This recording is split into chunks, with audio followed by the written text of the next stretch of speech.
So at PAWDEGA, we definitely notice, I mentioned it earlier already, we definitely notice that more and more pet parents are looking to feed their dogs and cats better. They're looking to move away from the ultra-processed food. And of course, we are huge advocates of feeding a raw diet, but many pet parents find feeding a raw diet is too inconvenient for them, or they don't have the freezer space, or they might not have the time to defrost the food, or whatever reasons that somebody might have that keeps them away from feeding raw. Freeze-dried raw is, I would say, like the actual next best thing. So maybe we can just jump into the first question, which is something we get a lot now that we do offer freeze-dried raw by Green Juju, is what is freeze-dried raw and how is it actually made?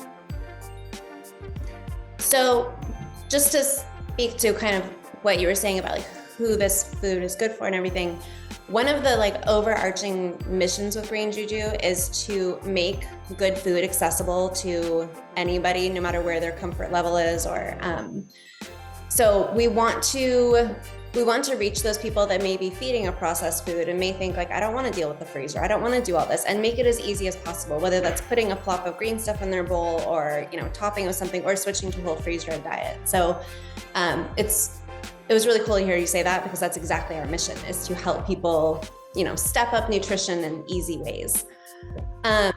So what is freeze-dried raw? Freeze-dried raw is quite simply a frozen food that has been freeze-dried. So the cool thing about that is that it's locking in all those nutrients and it's just turning it into a shelf-stable form. In essentially every other way, it is the same as the frozen food, especially for us, because we use the exact same recipes for our frozen and our freeze-dried. So yeah, it's actually interesting, because I feel like there is this idea that there's kind of like people draw the line in interesting ways when it comes to, say, like when it comes to I feed this way or I feed this way, and this way is less bioavailable, whatever it might be. But when you look at the data, it's actually, I think, a stronger case for freeze-dried. And what I mean by that is, so anytime you do anything to food, doesn't matter if it's frozen, doesn't matter if it's just in your refrigerator and there's oxygen exposure over 3 days, doesn't matter any of these processes, you're going to have some degradation of the food itself, once you produce it. And so when you look at the numbers on that, and I learned more about this, I actually went to a freeze drying and high pressure processing conference in Lincoln, Nebraska, and learned even more about sort of freeze drying. So when you make a frozen food, you're retaining like 99% of the nutrients.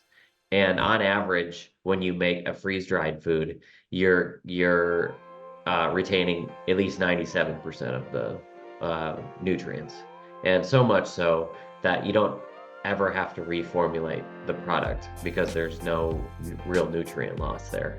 So I think that we can come at it from a perspective of, I think it's more philosophical, and people just look at freeze-dried food and go, well, this isn't as raw.